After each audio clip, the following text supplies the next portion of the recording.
어렸을 때 우리가 많이 먹었던 이런 게 많이 떠오르는데 상당히 좋은 항암 음식이라고 생각할 수 있어요. 이 안에는 보통 플라보노이드, 특히 이 중에서도 케르세친이 많이 들어있어요. 우리가 케르세친이 양파 속에만 주로 많이 들어있다고 생각하거든요.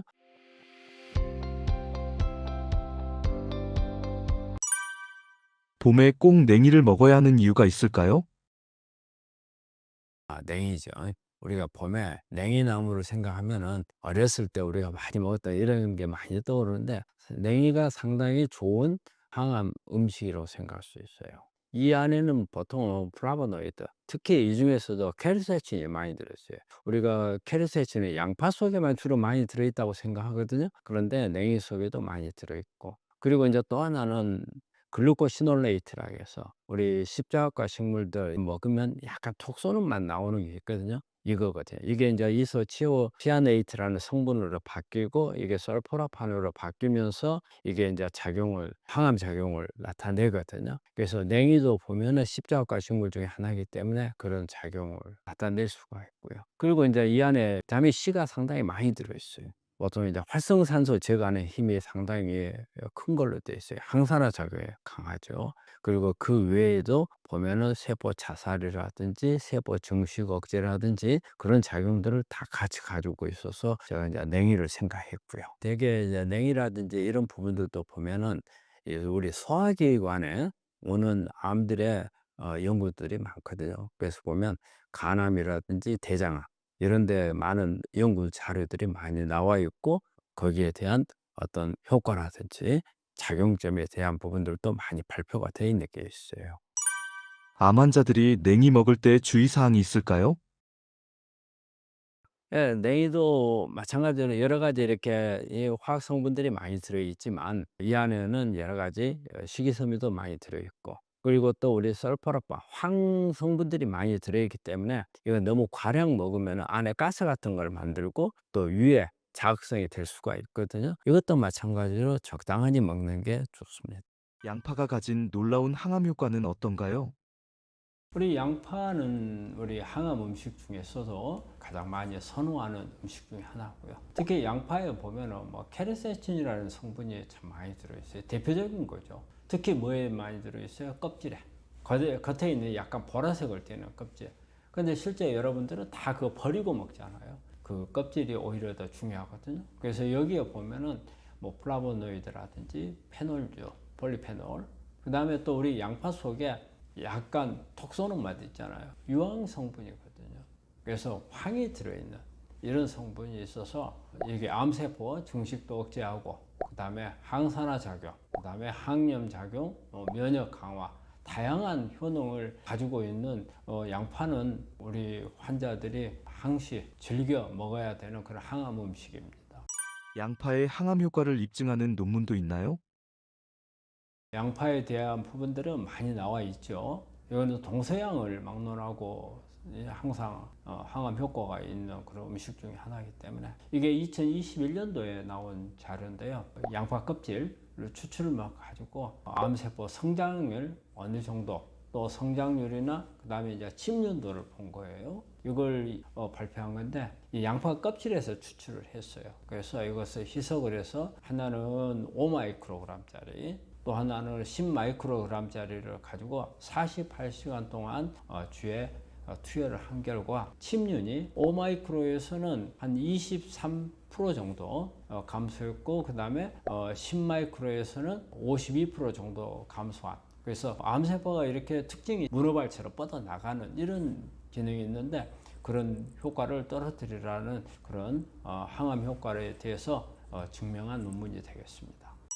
양파, 어떻게 먹어야 항암 효과가 극대화될까요? 우리 양파를 먹는 것은 우리가 이제 되게 익혀서도 먹고 또 생으로도 먹고 하는데 완전 생으로 먹으면 이게 톡 쏘는 맛이, 이게 황 때문에 톡 쏘는 맛이 많죠. 그래서 뭐 이렇게 생야채로도 우리가 고기 같은 거 이렇게 먹을 때 생양파 먹잖아요.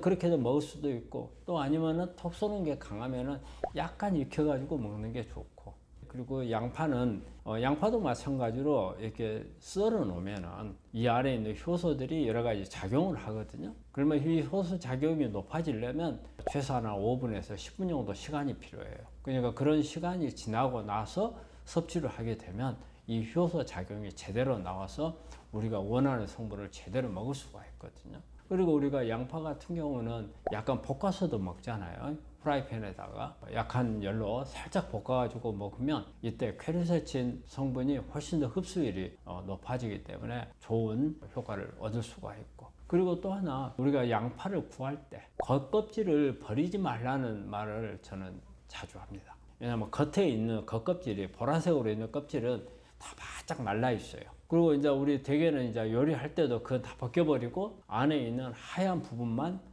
먹게 되는데, 하얀 부분에는 케르세친이 그렇게 많지 않아요. 그러면 겉껍질 다 말라버린 것은 요리해갖고 먹기도 좀 곤란하죠. 이럴 때는 그 겉껍질을 이용을 해서 양파 차를 만들면 참 좋아요. 약간 보라색이 딱 뜨면서 컬러도 보기가 좋고요. 먹어도 풍미도 좀 있고, 저는 그 껍질은 버리지 말고 꼭 차로 만들어서 먹으면 좋겠고, 그 다음에 양파를 선택할 때도 케르세친이 많으려면 보라색, 붉은색들이 좀 많아야 되거든요. 그래서 가능한 한 컬러가 좀 진한 거, 이런 색을 고르면은 그 안에 유효 성분들이 많은 것을 선택할 수가 있거든요. 이런 부분들을 생각하면은 많은 항암 효과를 높일 수 있다고 생각합니다. 암 환자가 양파를 섭취할 때 주의할 점이 있을까요? 양파가 황이 많기 때문에 이게 좀 예민한 사람들은 이게 상당히 톡 쏘는 맛이 있어요. 이게 좀 자극성이 있거든요. 특히 우리 항암을 하는 분들 이런 경우에는 생으로 먹는 경우에 상당히 거북한 것을 오히려 부작용을 유발할 수도 있는 그런 부분들이 있어요. 우리 항암 하신 분들은 구내염이라든지 위염이라든지 장염이라든지 이런 부분들이 잘 올 수가 있거든요. 이럴 때 그냥 생으로 먹었을 때는 여러 가지 불편한 부작용들이 올 수 있다는 것을 생각해서 가능하게 익혀서 드시는 게 좋겠고, 그리고 양파가 좋다 해가지고 많이 먹잖아요. 그러면 우리 안에서 가스 같은 거 많이 생기죠. 그래서 복부 팽만이라든지 속이 쓰린 거라든지 구토증이라든지 이런 부분들도 유발이 될 수가 있거든요.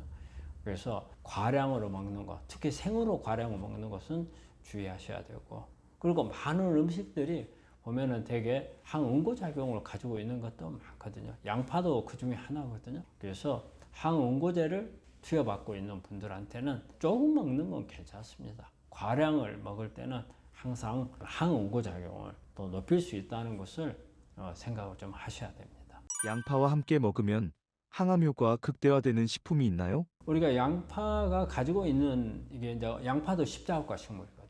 여러 가지 파이토케미칼들이 많은데 십자합과 식물들을 공통으로 가지고 있는 그런 성분들이 있어요.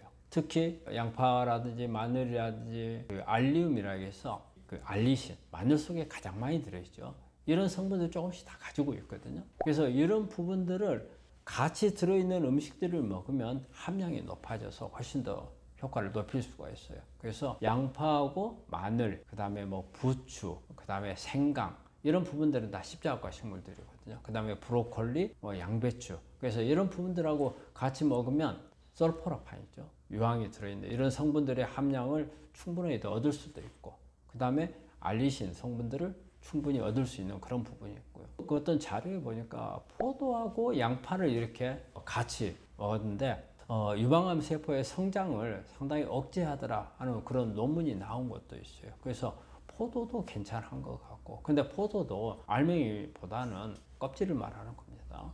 그 다음에 이제 베리류, 이제 블루베리라든지 뭐 크랜베리, 뭐 여러 가지 아로니아 이런 부분들을 같이 먹는 것도 괜찮고, 그 양파하고 강황, 우리 그 카레 같은 거 먹을 때도 보면은 양파하고 같이 해서 하면은 훨씬 더 풍미가 있고 우리가 항암 효과도 높일 수가 있거든요. 이런 부분들을 같이 먹으면은 상당히 도움이 되리라 생각합니다. 해조류는 암 환자에게 어떤 효과를 주나요? 우리 암 환자분들이 해조를 먹는 것은 아주 권장을 해요. 아주 좋아요. 특히 이제 김이라든지 미역, 다시마. 되게 이제 이 안에는 보면 이제 제일 많은 게 다당체라고 하죠. 여기 보면 알긴산이라든지 후코이당. 알긴산은 미역이라든지 다시마 보면은 이 겉에 허옇게 끼어 있는 거. 이게 이제 알긴산이나 후코이단 이런 성분들이거든요. 있거든요. 이런 다당체가 많이 들어있다. 다당체는 면역을 높이는 효과가 상당히 많죠. 요오드가 많죠. 요오드는 갑상선하고 관련되죠. 그래서 요오드가 부족하면 갑상선 암이 잘 생겨요. 그래서 충분하게 요오드는 공급이 돼야 되는데 이게 이제 김이나 미역, 다시마에서 공급을 받을 수가 있고, 또 김이나 미역, 다시마 속에는 여러 가지 비타민이라든지 또 식이섬유가 많죠. 그리고 폴리페놀, 그래서 다양한 이런 성분들이 있거든요. 이 성분들이 보면 이제 암하고 관련해서 이렇게 암세포 성장을 억제하기도 하고 세포 자살을 촉진시켜주는 거, 그 다음에 우리 면역 세포들의 기능을 강화를 시켜주고, 특히 이제 암에서 중요한 게 염증을 억제하는 게 중요하거든요. 사실은 우리 암이 크고 하는 것은 우리는 염증하고는 뭐 크게 관계가 없다고 생각하는데, 실제는요 우리 몸 안에서 이렇게 암을 촉진시키는 것은요 어떤 염증성 물질들이 하는 경우가 많아요. 그래서 우리가 염증을 줄여야 된다, 염증을 줄여야 된다 하는 것도 보면 항암 효과를 높이는 그런 개념이에요. 해조류는 방사선 치료 할 때 부작용을 좀 줄여주는 게 있는 걸로 돼 있어요. 예, 그래서 되게 이제 방사선 치료할 때 버섯류나 이렇게 김이나 미역, 다시마를 먹으면 어떤 산란파를 좀 막아줄 수도 있고 부작용을 줄일 수 있는 그런 부분들이 있거든요. 이런 해조류에는 이러한 좋은 항암 작용을 가지고 있는 그런 성분들이 많이 있습니다. 해조류의 항암 효과를 입증한 논문이 있나요? 예, 이게 우리 2009년도에 나온, 이거는 우리 국내에서 나온 논문입니다. 우리 국내가 어떻게 보면은 김이라든지 해조류를 많이 먹는 나라잖아요. 여기에 보면 김하고 미역을 이렇게 비교를 했어요. 유방암 세포를 대상으로 해가지고 이게 유방암 위험도가 얼마 정도 이렇게 떨쳐줄 수 있겠는가, 이것을 이제 조사한 건데, 이게 2009년도 12월 달에 나온 논문입니다. 여기에 보니까 김하고 미역하고 비교를 했는데 의외로 김이 유방암 위험을 상당히 낮춰준다는 그런 보고를 했어요. 근데 반면에 이 논문의 특징이 뭐냐면 미역은 별로 효과가 없었다고 나오는 거였거든요. 제가 생각할 때는 김이나 미역이나 비슷한 그런 성분들을 가지고 있으리라고 생각을 하는데, 이런 논문이 나와서 실제 우리가 우리 환자들이 먹을 때는 아마 미역을 참 선호를 많이 해요. 그런데 우리 김도 상당히 그런 효과가 있다는 것을 이렇게 강조해주는 그런 논문인 것 같고, 특히 요즘에 김은 어때요? 건강식, 항암 음식이 아주 세계적으로 이제 지금 알려졌잖아요. 아마 이 논문이 보면은 그런데 상당히 입증을 해주는 그런 논문이 아닌가 생각을 합니다. 김미역 다시마 항암 효과 어떻게 하면 극대화될까요? 우리가 일반적으로 잘 먹는 방법이 있죠. 우리가 김은 되게 구워서 많이 먹잖아요.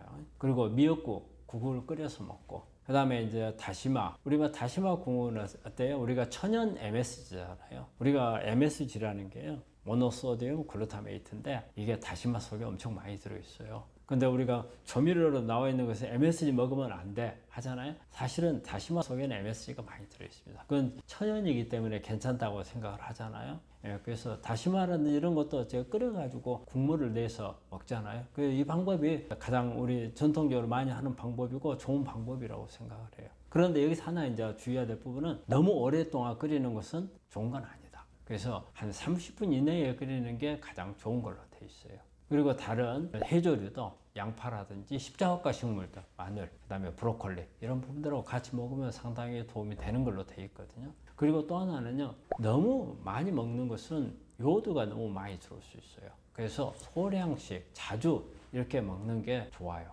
그래서 뭐 일주일에 뭐 한 두세 번 정도 먹는다든가 자주 먹는 게 좋지, 한꺼번에 너무 많은 양은 조금 주의를 좀 해야 됩니다.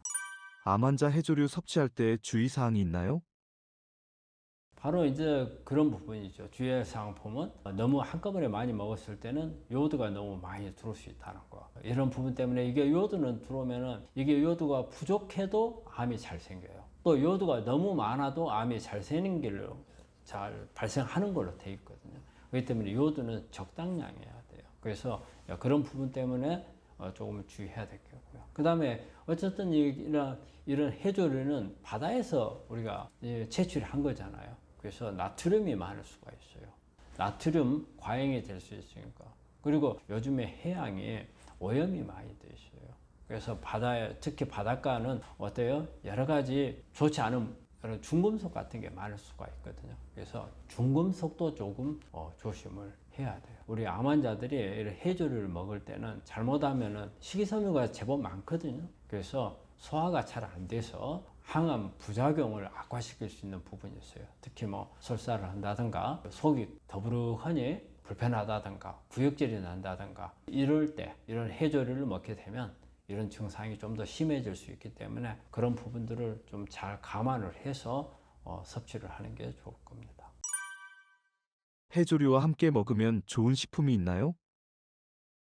해조류하고 좋은 거는 보면은 우리가 이제 십자가 식물, 뭐 브로콜리, 양배추, 뭐 케일, 마늘, 양파 이런 부분들이죠. 우리가 미역국을 끓일 때도 보면은 우리가 마늘 같은 것도 들어가고 조리를 할 때 보면 그 같이 섞어서 하는 조리들이 많잖아요. 그걸 보자면은 그런 십자가 식물들이 상당히 궁합이 잘 맞는 것 같고 그 외에도 이제 우리가 콩이라든지 그 다음에 이제 올리브유라든지 또 이제 강황이라든지 이런 부분들하고 같이 먹으면 항암 효과가 훨씬 서로 시너지 효과를 낼 수 있는 그런 좋은 항암 효과를 높이는 음식이 궁합이 되겠습니다. 구독자님이 댓글로 남겨주신 질문입니다.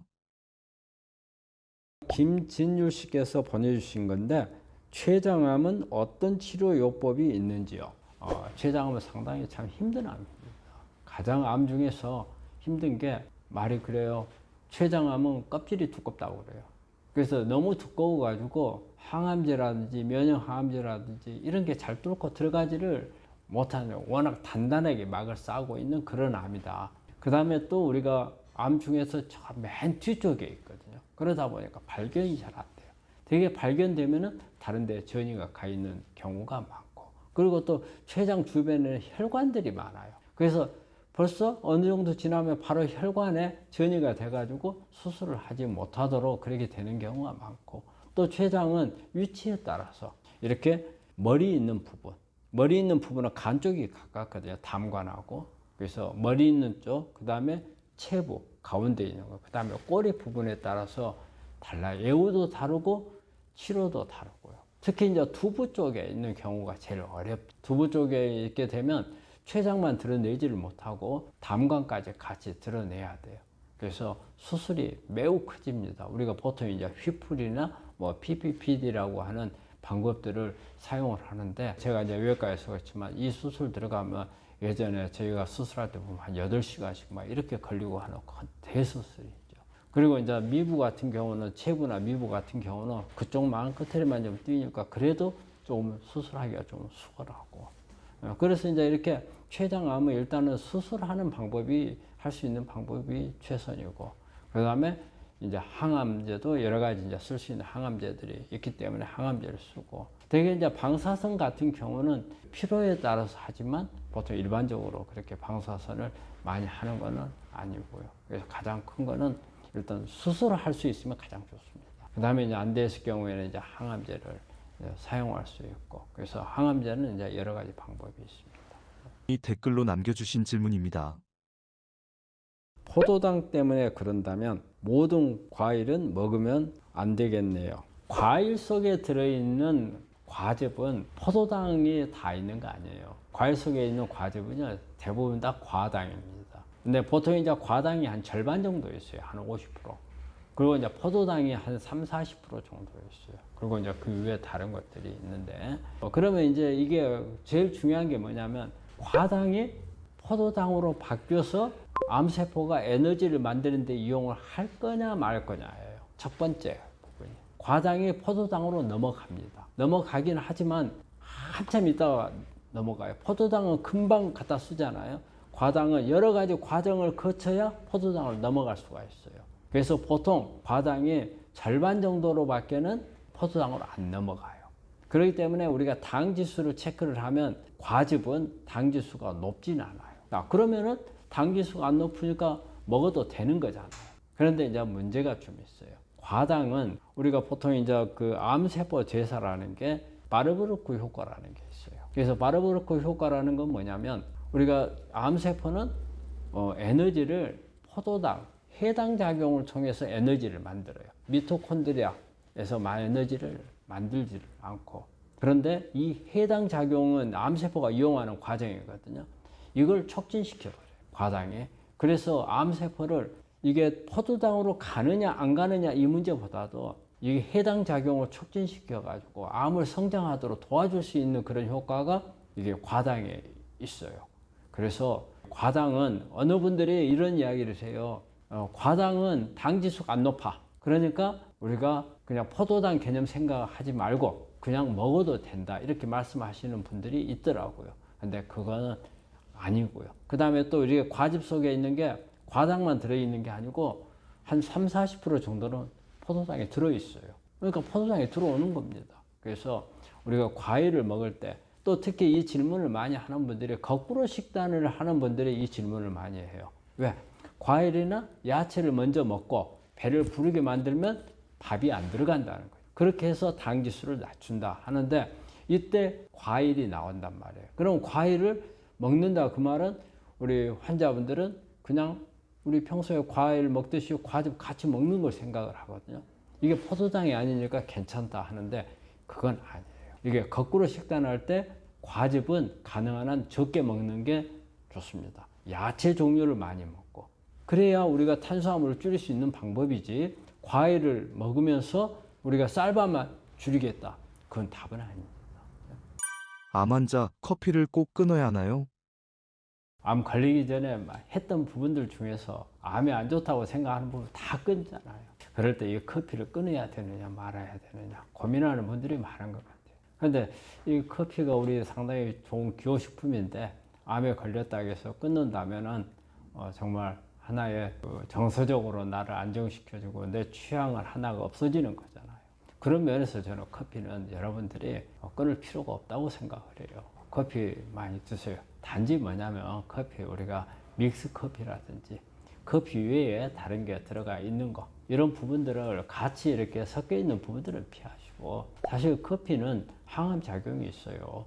커피 속에 클로르겐산이라는 강력한 항산화 작용이 있고 또 항암 작용이 있는 그런 성분이 있어서 커피는 암에 좋아요. 나쁘지 않습니다. 근데 이제 이게 커피에 좀 민감한 분들은 이제 오후에 늦게 먹게 되면 잠자기 어렵잖아요. 이제 그런 부분만 제외한다면 커피 자체가 암 환자들이 먹어서는 안 될 음식이 아니거든요. 요즘에 그 언론 같은 데 봐도 커피는 많이 먹으면 한 6잔까지도 마시라 하잖아요. 그리고 우리가 이제 장해독 같은 거, 우리 커피 관장 하잖아요. 그것도 이제 장해독 해주는 담관도 열어주고 췌장관도 열어주고 그 다음에 클로로겐산이 가지고 있는 다양한 항암 작용도 있고 그래서 나쁘진 않습니다. 커피 섭취가 두려운 암 환자에게 해주고 싶은 말씀이 있으신가요? 그러니까 우리 커피는 항암 커피가 사실은 따로 있어요. 근데 우리가 일반 커피하고 항암 커피 뭐 근다해서 뭐 원재료가 확 다르고 그런 건 아니고요. 로스팅하는 방법에 따라서 좀 달라요. 그래서 중요한 거는 이 커피 속에 클로로겐산이 얼마만큼 많이 나오게끔 만드느냐. 그게 이제 항암 커피예요. 근데 이제 로스팅 하는 거 여기에는 뭐 습도도 맞추고 온도도 맞추고 그런 부분들이 있더라고요. 그 다음에 로스팅 할 때 기준도 있고. 그래서 저는 이제 우리 환자분들한테 아예 병원에다가 항암 커피를 비치해 놓습니다. 해가지고 환자들 병실에 계시다가 생각나면 와서 한 잔씩 퍼가지고 드시도록 하고 항암 커피라고 이름을 붙일 수 있는 것은 다른 게 없어요. 클로로겐산이 얼마만큼 많이 나올 수 있게끔 로스팅을 하느냐 그 차이입니다. 그래서 항암 커피라 해가지고 나와 있는 부분들이 있는데 정말 클로로겐산이 얼마 정도 되는지 그 부분을 알 수가 없죠. 저는 이제 우리 병원에서 하는 것은 직접 이 수치로 데이터를 파악을 해가지고 거기서 증명이 돼 있는 그런 커피를 저희도 공급을 받아가지고 하는데 그런 커피는 여러분들한테는 오히려 좋을 것 같아요.